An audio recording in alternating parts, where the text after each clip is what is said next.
7 દિવસથી ગ્રાહકની ફિંગર એટલે કે બાયોમેટ્રિક નથી આવતી, જેના કારણે ગ્રાહકોને સતત પરેશાન થવું પડે છે. અત્યારે રવિ સિઝન છે, 500 રૂપિયા પણ લેબર મળી નથી શકતું, ત્યારે એક ગ્રાહક મજૂર જ હોય છે. એ મજૂરને આજે છેલ્લા 7 દિવસથી રજળપાટ થાય છે. દુકાનદાર અને ગ્રાહક બંને પરેશાન થાય છે. તેમજ મીડિયાના મિત્રોના માધ્યમથી કહેવા માગું છું કે દુકાનદારને ત્યાં એમડીએમનો પણ જથ્થો જતો હોય છે, તો એમડીએમનો જથ્થો પણ આ ફિંગર મેચ ન થવાના કારણે ઇસ્યુ નથી કરી શકતા, જેથી બાળકોને પણ ક્યાંક રેશનના પ્રશ્નો ઉપસ્થિત થયા છે.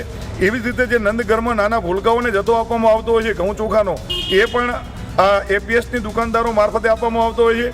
તો એની પણ આંગણવાડીની બહેનોની પણ ફિંગર ના આવવાના કારણે આપણે એ પણ જથ્થો ઇસ્યુ નથી કરતા, જેથી એ પણ મુશ્કેલી છે. છેલ્લા 7 દિવસથી એક તો ફેબ્રુઆરી મહિનો છે, 28 દિવસનો મહિનો છે, એમાં 7 દિવસ તો ચાલ્યા ગયા અને હવે 20 દિવસ બાકી રહ્યા છે અને સર્વર બિલકુલ ચાલતું નથી એટલે લોગિન દુકાનદારનું પણ લોગિન નથી થતું.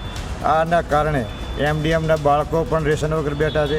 નંદઘર એટલે આંગણવાડી કેન્દ્રનો પણ જથ્થો દુકાનદાર મારફત મળતો હોય છે એપીએસ દ્વારા, એ પણ એમનું ફિંગર આવતી નથી. એટલે ખૂબ ગંભીર પ્રશ્ન છે. સરકાર આનો તાત્કાલિક ધોરણે નિર્ણય કરી અને આની વ્યવસ્થા કરે, નહીં તો ઓફલાઈન વિતરણ કરવાની છૂટ આપે. અમારી તમામ માહિતીથી અપડેટ રહેવા માટે જોડાયેલા રહો S9 ન્યૂઝ સાથે.